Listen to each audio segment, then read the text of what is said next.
Hi friends, welcome to vlog with Priya. இன்னைக்கு நம்ம எங்கே இருக்கோம்னு பார்த்தீங்கன்னா செங்கல்பட்டு தாண்டி திருக்கழுக்குன்றம் அப்படின்ற இடத்துல இருக்கோம். நம்ம திருக்கழுக்குன்றம்ல கீழே வேதகிரீஸ்வரர் ஐயா இருக்காரு, மேலேயும் வேதகிரீஸ்வரர் இருக்காரு. நம்ம இப்போ அங்கே தான் போக போகிறோம்.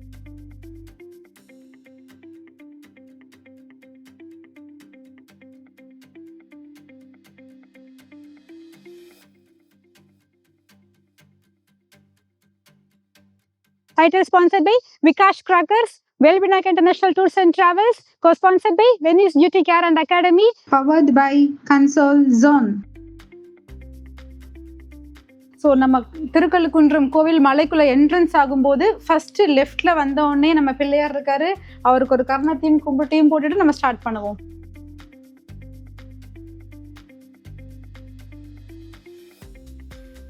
கோவிலோட அடிவாரத்தில் ஒரு கல் மண்டபம் இருக்கு. அந்த கல் மண்டபத்துல நிறைய தூண்கள் இருக்கு. அந்த தூண்கள்ல கலைநயம் உள்ள சிற்ப வேலைப்பாடுகள் நிறையவே செஞ்சிருக்காங்க, பாருங்க.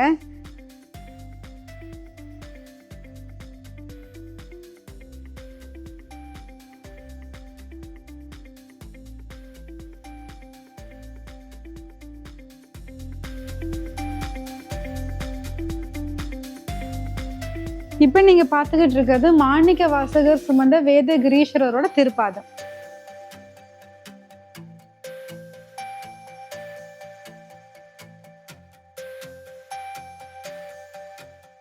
அடிவாரத்தோட லெஃப்ட்ல பாத்தீங்கன்னா பூரண புஷ்பகலா சமேத தர்மசாஸ்தா இருக்காரு. அதாவது நம்ம ஐயப்பன் இருக்காரு உள்ள. அவரை கும்பிட்டுட்டு நம்ம மேலே ஏறுறதுக்கு ஸ்டார்ட் பண்ணலாம். மேலே இருக்க வேதகிரீஸ்வரர் வந்து சுயம்புவா வந்து எழுந்தருளி வரான். அதனால மேலே வந்து நந்தி பகவான் கிடையாதுங்களாம். அது இல்லாம இந்த படிக்கட்டு வழியா மட்டும்தான் நம்ம மேலே போய் அவரை தரிசிக்க முடியுமா. இதுல ஒரு 500 படிக்கட்டுகள் இருக்கான். அப்ப மேலே போய் தரிசிக்க முடியாதவங்க கீழே தரிசிச்சுக்கணும் அப்படின்றதுனால இங்க வந்து சிவலிங்கம் உருவாயிருக்கிறதா சொன்னாங்க. இந்த சிவலிங்கத்து பக்கத்துல இரட்டை நந்திகள் இருக்கிறதுக்கு காரணம் என்னன்னா, நந்தி பகவானை கும்பிடாம நம்ம வந்து சிவனருளை பெற முடியாது. ஆல்மோஸ்ட் மேல நந்தி இல்லாததுனால கீழே நந்தி அண்ட் சிவன் ஒன்னா கும்பிட்டுட்டு மேலே போக முடியாதவங்க கும்பிட்டுக்கிறதுக்காகவும் கீழே நந்தி பகவான் அண்ட் சிவனை வந்து ஒன்னா வச்சிருக்கிறதா இங்க சொல்றாங்க. அதனால நம்ம நந்தி பகவான் கிட்ட ஆசீர்வாதம் வாங்கிட்டு ஒரு கற்பூரத்தை ஏற்றி ஆசீர்வாதம் வாங்கிட்டு நம்ம மேலே போய் அப்பாவை தரிசிக்கலாம். அதுக்கு முன்னாடி நம்மளுக்கு கால பைரவர் கூட இருக்காரு, நம்மளுக்கு கூட பிளஸ் பண்றதுக்கு.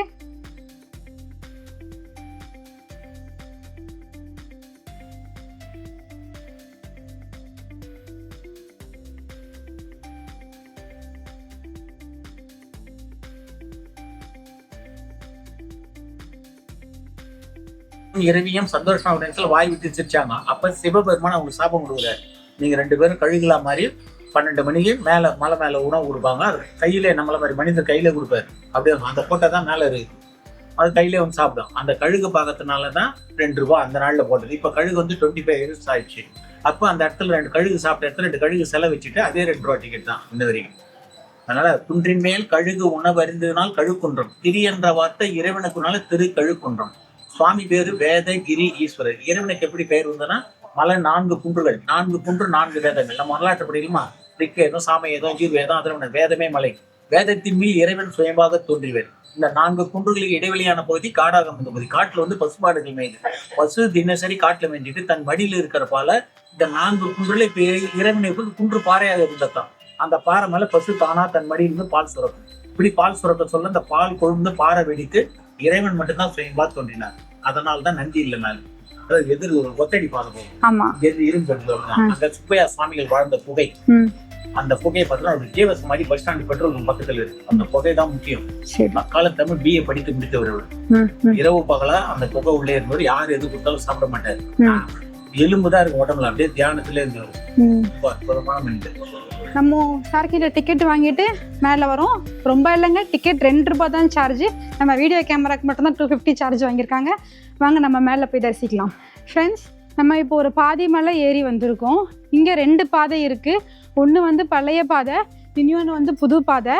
இந்த பாதையை பாருங்க, இது ரொம்பவே கடினமாக இருக்கும். பிகாஸ் மலை அப்படியே செங்குத்தாக ஏறுது. அதனால வயசானவங்கெல்லாம் வரீங்க அப்படின்னா நிறுத்தி பொறுமையாக வாங்க, ரொம்ப அவசரம் இல்லை. மோஸ்ட்லி பார்த்தீங்கன்னா 500 ஸ்டெப்ஸ் தான் இருக்குது. ஸோ நிறுத்தி நிதானமாக ஏறினா கூட ஒரு 1/2 hourல ஏறிடலாம். அதனால் இந்த பாதையை கொஞ்சம் பார்த்து ஏறி வாங்க. அண்ட் இங்கே மேலே கடைகளெல்லாம் எதுவும் இல்லை. உங்களுக்கு தண்ணி தாகம்லாம் எடுக்கும் கண்டிப்பாக இந்த மாதிரி படிக்கட்டுகளை தாண்டணும் அப்படின்னா. அதனால் ஒரு வாட்டர் பாட்டில் கையில் ஹோல்ட் பண்ணிக்கோங்க. மறக்காமல் அந்த வாட்டர் பாட்டிலை கீழே கொண்டு போய் போட்டுருங்க. வாங்க நம்ம இப்போ இது மேலே ஏறுவோம். ஃப்ரெண்ட்ஸ், இங்கே நிறையாவே மங்கீஸ் இருக்குது. நீங்கள் உங்கள் ஃப்ரெண்ட்ஸோட உங்கள் ஃபேமிலியோட வந்தீங்கன்னா எல்லாரையும் கலாய்க்கிற அளவுக்கு நிறையாவே மங்கீஸ் இருக்குது.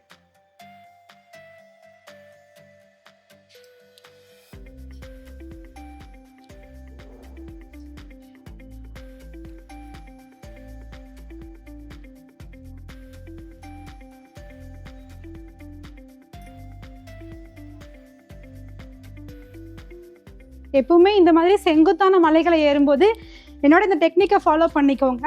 எனக்கு நிறையாவே ட்ரெக்கிங் எக்ஸ்பீரியன்ஸ் இருக்குது. இந்த மாதிரி மலைகளை க்ராஸாக ஏறினீங்கன்னா உங்களுக்கு ரொம்பவே ஈஸியாக இருக்கும். ஸோ ஃப்ரெண்ட்ஸ், நம்ம மேலே ஏறி வரும்போது 443 ஒரு ஸ்டெப்ஸ் போட்டிருக்காங்க பாருங்கள். அது பக்கத்தில் இந்த மாதிரி ஒரு 4 கால் மண்டபம் இருக்குது. அந்த மண்டபத்துக்கு பக்கத்தில் ஒரு ஒத்தையடி பாதை இருக்குது. நம்மக்கிட்ட கீழே ஒருத்தர் சொன்னாங்க இந்த பாதை வழியாக போனால் ஒரு சித்தர் குகை இருக்குதுன்னு சொல்லிட்டு. வாங்க நம்ம உள்ளே போய் அதை எக்ஸ்ப்ளோர் பண்ணுவோம்.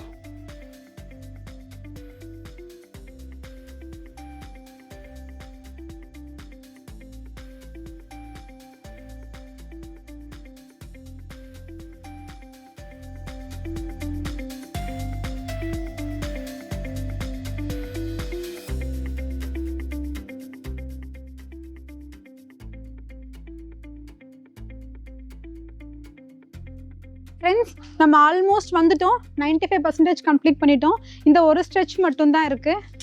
ஸோ வாங்க போயிடலாம். நிறைய மங்கீஸ் இருக்குது. ஸோ கையில் கொண்டு வர திங்ஸ் எல்லாம் பத்திரமா வச்சுக்கோங்க. எல்லாம் நம்ம ஃப்ரெண்ட்ஸ் தான். இங்கே பாருங்க, கூட்டம் கூட்டமாக வராங்க.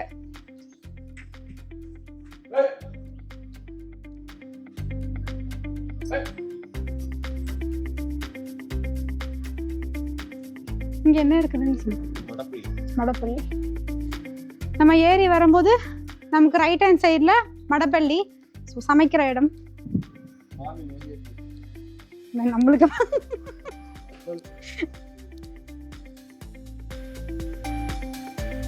இங்கே வரும்போதே அந்த பிரீஸ் சூப்பராக இருக்கு. இங்கே பாருங்க எவ்வளோ சூப்பரான ஒரு வியூ பாயிண்ட் பாருங்க ஃப்ரெண்ட்ஸ்.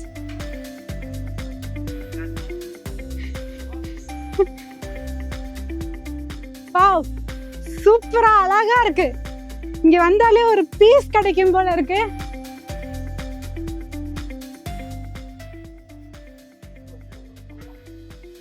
ஸோ அங்க இருக்கு பாருங்க, இந்த குளம் தான் வேதகிரீஸ்வரரோட சங்கு தீர்த்தம்னு சொல்றாங்க. இதுல 12 வருஷத்துக்கு ஒரு தடவை சங்கு வருது. அதோடைய வரலாறு என்னன்னு பார்த்தீங்கன்னா, இங்க மார்க்கண்டேயர் சாமி கும்பிடுறதுக்கு பாத்திரம் இல்லை அப்படின்னும் போது வேதகிரீஸ்வரர் என்ன பண்ணார்னா சங்கை உருவாக்கி அதில் தீர்த்தம் கொடுத்ததா சொல்கிறாங்க. ஸோ 12 இயர்ஸுக்கு ஒரு தடவை இந்த குளத்துல தான் அந்த சங்கு மேலே வருது.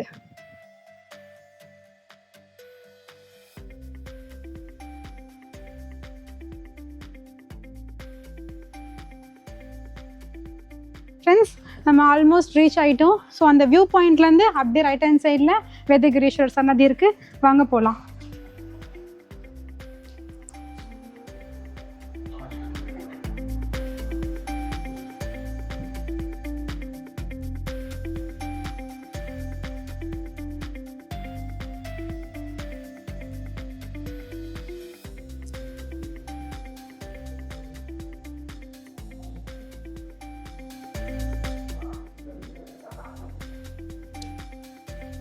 ரைட் ஹேண்ட் சைடில் சொக்கநாயகி அம்மன் இருக்காங்க. அதை தாண்டி நம்ம உள்ளே போகிறோம்னா வேதகிரீஸ்வரர் ஐயா இருக்காங்க. 1400 வருடங்கள் பழமையான சன்னதிக்குள்ள நம்ம வந்துக்கிட்டு இருக்கோம். ஃப்ரெண்ட்ஸ், நம்ம சாமியை பார்த்துட்டு வெளியே வந்துட்டோம். உள்ளே எங்களுக்கு கேமரா அலோவ் பண்ணாததால் என்னால் உங்களுக்கு அந்த சாமியை காமிக்க முடியல. ரொம்ப பழமை வாய்ந்த இந்த மலையை பிளந்துக்கிட்டு அவர் மேலே சுயம்புவாக உருவானாங்க அப்படின்னு சொன்னாங்க. அந்த சாமியை பார்க்கும்போது, வேதகிரீஸ்வரர் மேலே இருக்கிற பார்க்கும்போது நம்ம மனசு அவ்வளோ பியூர் ஆகிடுச்சு. அந்த அளவுக்கு அங்கே ரொம்ப டிவினிட்டியாக, ரொம்ப சூப்பராக ஒரு எப்படி சொல்கிறது வார்த்தைகளாலன்னு தெரியல, அந்த அளவுக்கு ரொம்பவே நல்லா இருந்தது. நீங்கள் எல்லோரும் கண்டிப்பாக ஒரு தடவையாவது தரிசிக்க ட்ரை பண்ணுங்கள். எங்களுக்குள்ளே அலோவ் பண்ணாததுனால நாங்கள் முடிச்சுட்டு வெளியே உங்ககிட்ட பேசுகிறோம். இப்போ நம்ம இறங்கும்போது வேறு வழியில் இறங்க போகிறோம். அங்கே நம்மளுக்கு இன்னும் நிறையா சர்ப்ரைசஸ் இருக்குது. அதெல்லாம் நான் உங்களுக்கு காமிக்கிறேன். வாங்க.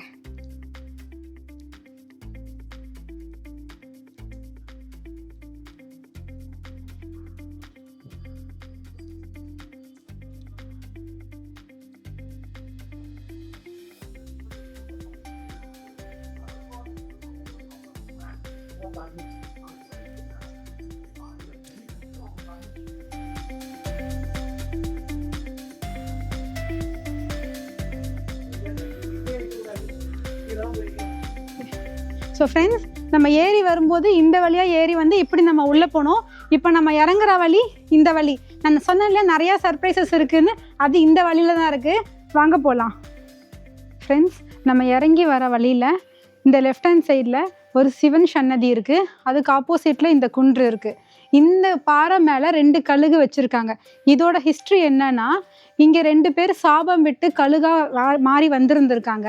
அந்த 2 கழுகும் உச்ச வேலையில், அதாவது மத்தியான வேலையில் இங்கே உணவு அருந்துறதுக்கு வந்துட்டு இருந்தாங்களாம். 1960 வரைக்குமே அந்த கழுகுகள் இங்கே வந்து உணவு உண்ணுட்டு தான் இருந்துச்சுங்களாம். அந்த கழுகுகள் வராத காரணத்தினால அது வரதை ஸ்டாப் பண்ணினதுக்கப்புறம் இங்கே அதோட ஞாபகார்த்தமாக 2 கழுகு சிலையை உருவமாக அமைச்சு இன்னும் இங்கே சாப்பாடு வச்சுக்கிட்டு இருக்காங்களாம். ஃப்ரெண்ட்ஸ், இதுதான் குடைவரை கோயில்னு சொல்கிறாங்க. இந்த குகைக்குள்ளார ஒரே கல்லில் அந்த சிற்பத்தை செதுக்கி இருக்காங்க.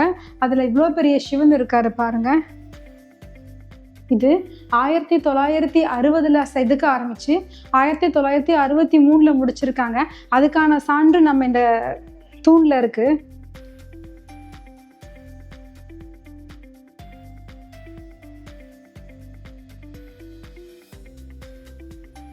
ஃப்ரெண்ட்ஸ், நம்ம இப்போ மேலே இருந்து கீழே வந்துட்டோம். நான் மேலே போகும்போது இருந்த மைண்ட் செட்டுக்கும் இப்போ இருக்க பியூரிஃபிகேஷனுக்கும் நிறைய டிஃப்ரென்ஸ் இருக்குது. நான் ரொம்ப நெகட்டிவிட்டியோடு இருந்த என்னோடய மைண்ட் எல்லாமே வந்து இங்கே கீழே இறங்கி வந்ததுக்கப்புறம் நாங்கள் எல்லாருமே அந்த பாசிட்டிவிட்டியை உணர்கிறோம். கண்டிப்பாக நீங்கள் இந்த கோயிலை வந்து விசிட் பண்ணி பாருங்கள்.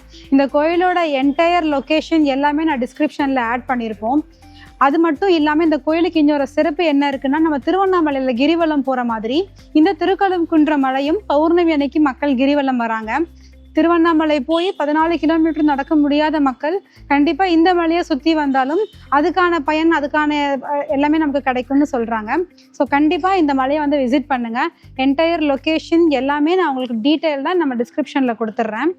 அண்ட் இது மாதிரி உங்களுக்கு இன்னும் வேறு ஏதாவது தகவல்கள், இன்னும் எங்கள் கோயிலை பற்றின விளாக்ஸ் எல்லாம் நீங்கள் தெரிஞ்சுக்கணும்னு ஆசைப்பட்டீங்கன்னா மறக்காமல் எங்கள் சேனலை சப்ஸ்கிரைப் பண்ணுங்கள்.